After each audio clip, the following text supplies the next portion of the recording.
بابا فرید صاحب سے بڑا میرا درد ان کے ساتھ محبت، اور میں جتنا اس صوفی کو پڑھتا ہوں کم ہی لوگوں کو میں نے پڑھا ہے. حضرت بابا فرید کے پیر اور خواجہ معین الدین صاحب کے خلیفہ، کیا نام ہے؟ خواجہ قطب الدین. مکتب میں پڑھنے گئے نا پہلے دن، 4 سال کی عمر تھی، تو قاری صاحب نے الف با تا سا پڑھایا تو انہوں نے 15 سپارے قرآن پاک کے سنا دیے. تو کہنے لگے بیٹا تجھے کیسے آئے؟ کہنے لگے میری اماں 15 سپاروں کی حافظ ہے، وہ سارا دن قرآن پڑھتی رہتی تھی، مجھے سن سن کے یاد ہو گیا ہے. یہ بالا نو گالاں یاد ہو سکدیاں نے تے قرآن پاک بھی یاد. اللہ خیر کرے، شرط یہ ہے کہ ہم گھر میں قرآن پڑھیں، بچوں کو سن سن کے بھی یاد ہو ہی جاتا ہے. خواجہ قطب الدین اتنا عروج پایا اس شیخ کامل نے کہ وقت کا بادشاہ بھی مرید ہو گیا. سلطان شمس الدین التمش مرید تھا، دلی کا بادشاہ بھی مرید تھا، اجمیر کا بادشاہ خواجہ معین الدین صاحب کا مرید نہیں ہوا، نہ پاک پتن کا بادشاہ بابا فرید کا مرید ہوا. لیکن خواجہ قطب صاحب کو اللہ نے یہ عظمت بھی دی، یہ شان ہے نا. اگرچہ صدقہ سارا خواجہ معین الدین کے قدموں کا ہی تھا، لیکن دلی کا بادشاہ مرید ہوا، اور اتنا اعلیٰ مرید ہوا کہ جب خواجہ قطب الدین صاحب کا وصال ہوا تو 3 شرطیں لگائی تھی. فرمایا میرا جنازہ وہ پڑھائے، جب سے توبہ کیا پھر اس کا سینے بد حرام کے لیے نہ کھلا ہو، اور جب سے توبہ کیا پھر لقمہ حرام اس کے گلے سے نہ گزرا ہو، اور جب سے توبہ کیا پھر کبھی نماز تہجد بھی قضا. بڑے بڑے صوفی میری طرح کے گردن جھکا کے کھڑے ہو گئے. 7ویں صف سے دلی کا بادشاہ نکل آیا، کہنے لگا پیرا ساری زندگی میں نے پردہ داری سے عبادت کی تھی، تو جاتی دفعہ مجھے بے نقاب کر گیا ہے. اتنا بڑا انہوں نے شخص تیار. اور حال یہ تھا، لوگ کہتے ہیں کہ فلانا آدمی امیر آدمی ہے تو حضرت صاحب کا تعلق، پیر صاحب کا تعلق زیادہ ہے، تو اس کی عمارت نہ دیکھ، کبھی کبھی اس کی پرہیزگاری بھی دیکھ، اس کی خدمت گزاری بھی دیکھ. خواجہ قطب الدین صاحب پہ بھی الزام لگتے رہے. ایک الزام یہ بھی لگا کہ قریب چلے گئے. ہوا کیا، جب بادشاہ مرید ہوا تو کہنے لگا حضرت جی میں نے بادشاہی نہیں کرنی، میں نے اب خانقاہ میں رہنا ہے. تو فرمایا بیٹا تو چھوڑ دے گا تو کوئی ظالم بیٹھ جائے گا. تو حضور پھر کیا حکم ہے؟ فرمانے لگے تو نے کرنی ہے. تو کہا حضور آپ وہ کہاں ہوتے ہیں، میں کہاں ہوتا ہوں، دل ہی نہیں لگتا. تو آپ فرمانے لگے میں ڈیرا اٹھا کے تیرے قریب لے آتا ہوں. خواجہ صاحب 1 کلومیٹر کے فاصلے پر ڈیرا اٹھا کے لے آئے. فرمانے لگے میں تیری تربیت کرتا رہوں گا، تو مخلوق کا بھلا کرتے رہنا. صلی اللہ علیہ، تو حضور کی امت کا اللہ اکبر. وہ قریب. اس وقت بھی لوگوں نے بڑی باتیں کی کہ دیکھو جی بادشاہ تھا نا تو پیر صاحب بھی نیڑے آ گئے. لوگ دیکھتے نہیں کہ اصل بات کیا ہے. خیر وقت گزر گیا، بادشاہی مرید ہو گیا، تو پھر دلی سارے میں اسلام، اتنا عدل انصاف. ہندوؤں کو بات پسند نہ آئی، انہوں نے کچھ مسلمان خرید لیے. سلطان شمس الدین التمش بیٹھا ہے دربار میں، جاگ رہے ہیں نا آپ لوگ سب، کہیے صلی اللہ علیہ. بڑی غور سے سننے والی بات. ایک دن سلطان شمس الدین تمش دربار میں بیٹھا ہے، قاضی عدالت بھی بیٹھے ہیں، مقدمات سنے جا رہے ہیں. باہر سے رونے کی آواز آنے لگی، چیخنے چلانے کی. بی بی بیان کر رہی، کیا ہو گیا کیا ہو گیا. وہ ٹال لگے ہوتے تھے بادشاہوں کے، وہ بجنے لگے، زور ہونے لگا. بادشاہ نے کہا اس فریادی کو جلدی بلاؤ. وہ اندر عورت آئی تو چیخ چیخ کے رو رو کے اس نے اپنے کپڑے پھاڑ پھاڑ کے، برا حال، 2 مہینے کا بچہ. لوگ اس کی آہو زاری پر اس کی طرف متوجہ. بھی کیا ہوا، پانی پلاؤ بٹھاؤ، یہ کیا ہو گیا. کہنے لگی لٹ گئی، عزت برباد ہو گئی، تباہ کر دی گئی. میں کیا ہوا؟ کہنے لگی بادشاہ ایک شخص میرا غیر شرعی خامند بنا، پھر مجھے حمل ہوا، پھر میری گود میں یہ بچہ ہے 2 مہینے کا. اب گئی ہوں تو وہ کہتا ہے کہ میرا تو تیرے سے تعلق ہی کوئی نہیں. بادشاہ کہنے لگے یہ سلطان شمس الدین تمش کی جگہ ہے، اور میں نے رسول اللہ صلی اللہ علیہ وسلم کے دین کے مطابق حکومت استوار کی ہے. کون ہے جو تیرے ساتھ؟ ابھی گردن نہ کاٹ دوں گا، بات کر کون ہے. کہنے لگی تو کچھ بھی نہیں کرے گا، کوئی کچھ نہیں کر سکتا. لوگ کلمے چھوڑ کے بیٹھ گئے، توجہ ادھر ہو گئی. پراپوگنڈے بڑا اثر کرتے ہیں معاشرے پہ. رنگ ایسا عجیب ہے، انداز ایسا عجیب ہے. فرمایا بات تو کر. اس عورت کی آواز گونجی تو حالات ہی خراب ہو گئے. کہنے لگی بادشاہ حوصلہ پیدا کر سننے کا. کہا تو بات کر. کہنے لگی میرے گود میں جو بچہ ہے یہ قطب الدین بختیار کاکی کا ہے، یہ تیرے پیر کی ناجائز اولاد ہے. اٹھاؤ، پروفیسر سلیم چشتی نے PhD کی ہے، وہ لکھ رہے ہیں اس واقعے کو. تیرے پیر کا ناجائز بچہ ہے. ہاتھ کانپنے لگے بادشاہ کے، کہنے لگے یا اللہ کبھی تو قیامت برپا کر دے تو معاملہ ٹھیک ہو جائے، میں تیری زبان کھینچ دوں گا تیری تو نے بات کیسے کی؟ کہنے لگی میں نے کہا تھا نا تیرے اندر حوصلہ نہیں، میری عزت تار تار ہو گئی اور تو پیر بچا رہا ہے۔ اللہ اکبر۔ سلطان شمس الدین تمش آسمان کی طرف دیکھ کے کہنے لگے مولا مجھ مجرم کو جس کی برکت سے اٹھا کے تو نے مسجد میں پہنچایا، آج مجھے تو نے کس امتحان میں ڈال دیا؟ یہ کیا رنگ تو نے زندگی کا بنایا ہے؟ کہنے لگی بلا اسے اڑاب گردن۔ اللہ اکبر۔ خواجہ قطب الدین بختیار کاکی، ذرا اس جگہ پہ اپنے آپ کو کھڑا کر کے دیکھ میرے دوست، جو شخص دلی کے بازار میں نکلے تو دکانیں بند ہو جائیں، عورتیں گھروں میں گھس جائیں، جس کے نام پر چرچے ہوں دین کے، وہ شخص لاٹھی ٹکاتا ٹکاتا عرس منانے آسان ہے، ڈھول ڈمکے کر کے گھروں کو جانا آسان ہے، پر ذرا ان کی راہوں کا مسافر تو بان انہوں نے انداز کیا اختیار کیا ہے۔ حضرت خواجہ قطب الدین بختیار کاکی، خبر پھیل گئی، اتنی شہرت پاکیزگی کی نہیں ہوئی تھی جتنی اس جرم کی ہوئی۔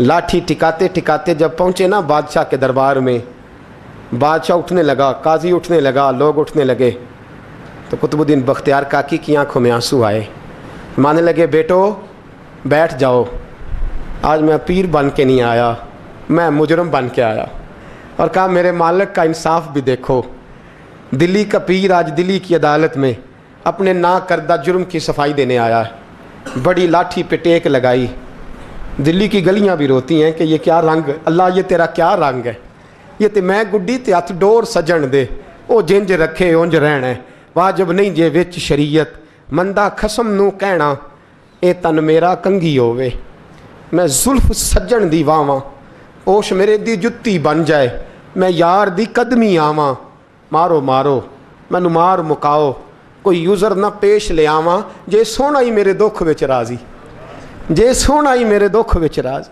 تے میں سکھ نو چلے ڈاواں، پر یار فریدا کدی مل پے سونا، یار فریدا جے کدی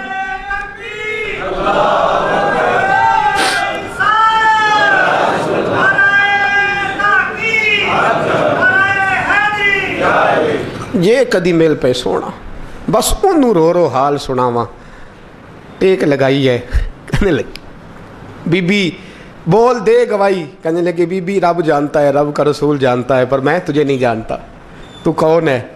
کہنے لگی اچھا وہ لوگوں کو بھیج کے تہجد کے بہانے پچھلے دروازے مجھے اندر بلانا، رب تیرا بھول جانا، پھر رونے لگی، پھر مکر کرنے لگی۔ مجھے بتائیے ایسا کوئی مقدمہ ہو تو لوگ کیا کہتے ہیں؟ یکدم حالات بدلتے ہیں کہ نہیں بدلتے؟ دلی کا ماحول ہی بدل گیا، سارا حرام کی بدل گیا۔ عورت تو ہندو تھی، اس نے تو جھوٹ موٹ کے کلمے بھی پڑھ رکھے ہیں۔ اللہ اکبر۔ خواجہ صاحب پوچھتے ہیں گواہ ہے کوئی تیرے پاس؟ تو 4 کلمہ پڑھنے والے کھڑے ہو گئے۔ اللہ کرے کلمہ پڑھنے والے بکا نہ کریں، آمین تو کہیں۔ تو کھڑے ہو کے کہنے لگے ہاں ہم نے آتے بھی دیکھا ہے، جاتے بھی دیکھا ہے۔ خواجہ قطب الدین صاحب نے نظر عثمان کی طرف اٹھائی، کہنے لگے اچھا جو تیری مرضی، میں گڈی تے ہتھ ڈور سجن دے، وہ جنج رکھے اونج رہنا ہے، واجب نہیں وچ شریعت، مندہ خسم نو کہنا۔ کہنے لگے سلطان یار ایک رات کی مہلت نہیں دے دیتا؟ میں سویرے سلطان بھی رو پڑا کہ پیر صاحب میں نوکر اور میں مولتے ہیں، اچھا حضور جیسے مرضی۔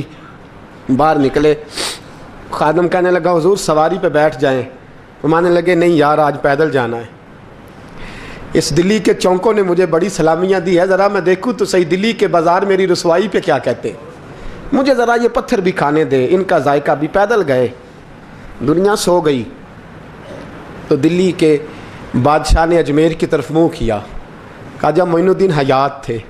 بے خبر ہو جو غلاموں سے وہ آقا کیا ہے، بے خبر ہو جو غلاموں سے وہ منہ کیا۔ کہنے لگے معین الدین میں کوئی لوارس تو نہیں نا، میں کوئی لوارس ہوں کہ یہاں جو میرے ساتھ مرضی ہو جائے؟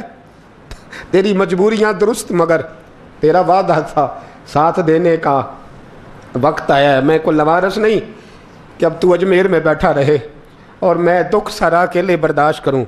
بڑھاپے کا مجھے بھی پتہ ہے، کمزوری کا مجھے بھی پتہ ہے، ذوف کا مجھے بھی پتہ ہے، پر تتی تھوڑے تھکڑے خاندڑیاں، میں بھی تو تیرے نام تو مفت بھی خاندڑیاں، مجھے بھی تو پتہ ہے نا، منم غلام علی حیدریم قادریم تمز احمد رضا خمی زنم، میں نے بھی تو اپنا نام نہیں نا جپا، تیرا ہی جپا ہے ساری زندگی۔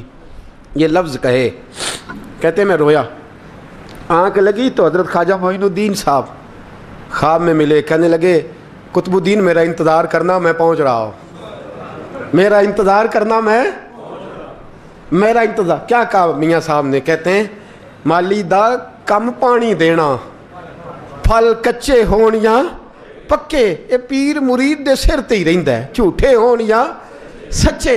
میں آیا، فکر نہ کرنا۔ حضرت سویرے اٹھے، پھر گئے عدالت، پھر کہا نام بھائی پروٹوکول، مجرموں کا پروٹوکول نہیں ہوتا، میں اکیلا جاؤں گا، جس کے آگے پیچھے نعرے ہوتے تنے تنہا، 2-4 منٹ زیادہ لے لوں آج آپ حضرات۔ کہتے میں پہنچا عدالت، اور جا کے جب کہا نا کہ ہاں جی حضور بتائیے، گواہ بھی خلاف ہے، مقدم بولیں، تو کہنے لگے مجھے میرے شیخ نے حکم دیا ہے کہ میرا انتظار کرنا۔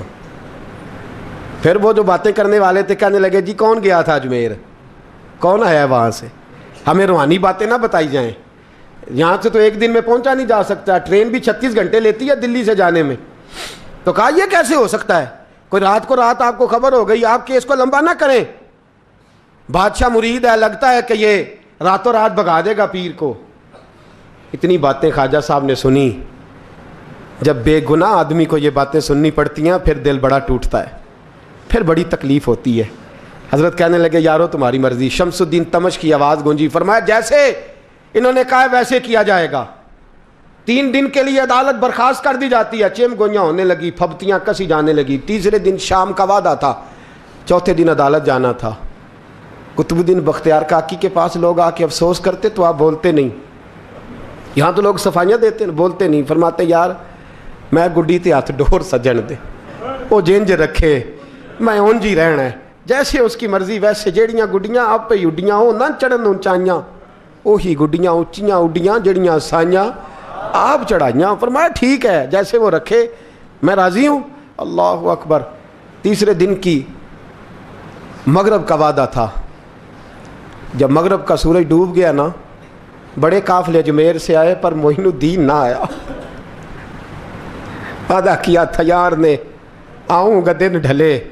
وہ خواجہ غلام فرید صاحب رحمۃ اللہ تعالیٰ علیہ فرمایا کرتے تھے نا، کوا کھانے لگا آنکھیں تو کہنے لگے کاغا اے تن سارا ہی کھائیو، میرا چن چن کھائیو ماس، میرے 2 نین نہ کھائیو، مینو پیا ملن دی آس۔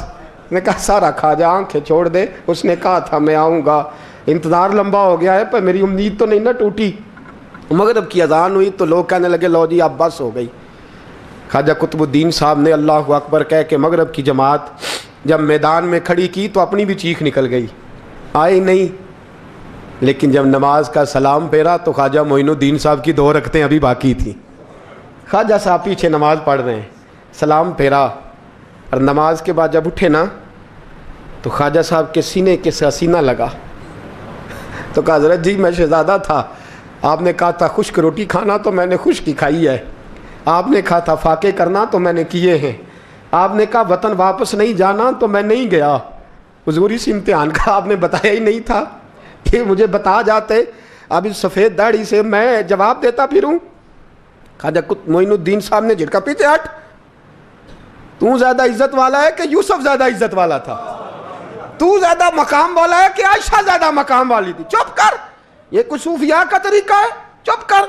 عرض کی حضور غلطی ہو گئی، میں پہلے نہیں رویا، تو ملا ہے تو رویا ہو، میں پہلے نہیں تڑپا، میں نے شکوا نہیں، تو ملا ہے، اپنا ہی کو ملے تو دکھ یاد آتے ہیں نا۔ فرمایا چپ کر، جا سلطان سے کہہ دے سویرے نماز کے بعد عدالت لگا دے۔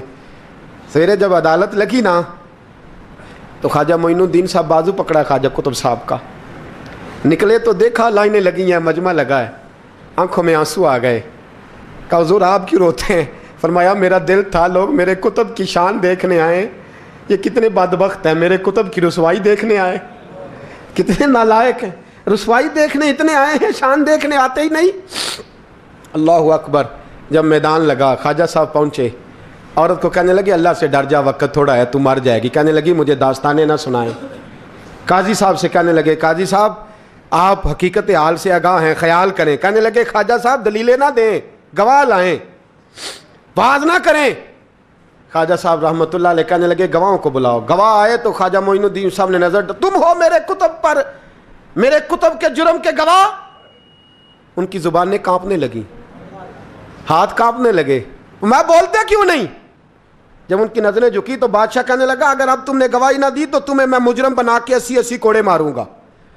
کہنے لگا جی دیکھا ہے ہم نے تہجد کے وقت. جب سب گواہیاں پوری ہو گئیں، عورت بھی تڑپ رہی ہے، رو رہی ہے، 2 مہینے کا بچہ گود میں ہے. اب بولیے. علماء ظواہر بھی کھڑے ہیں، حسد کرنے والے جلنے والے بھی کھڑے ہیں، ہندو تو ویسے ہی تالیاں بجا رہے ہیں. اجمیر کا بوڑھا، اور یہ آخری پھیرا تھا خواجہ معین الدین کا دلی میں. اس کے بعد ظاہراً دوبارہ نہیں آئے. اٹھے لاٹھی ٹکاتے اور میدان کے اندر جا کے نا، بڑے میدان میں مجمع تھا، سر سجدے میں رکھا. کہنے لگے یا اللہ میں ہندوستان مرضی سے نہیں آیا، تیرے رسول کا بھیجا آیا ہوں. پھر اٹھے اور کہنے لگے مولا تیرے نبی کا فرمان ہے کہ میری امت کے علماء بنی اسرائیل کے نبیوں کی طرح ہوں گے. اگر یوسف کے لیے بچہ بول سکتا ہے تو میرے کتب کے لیے بھی بولنا چاہیے. اگر یوسف علیہ السلام کے لیے بول سکتا ہے تو میرا قطب الدین بھی سچا ہے. اس کے لیے پھر اٹھے، اس بی بی کی طرف بڑھے. لوگ کہنے لگے نہ جانے اب کیا ہوگا.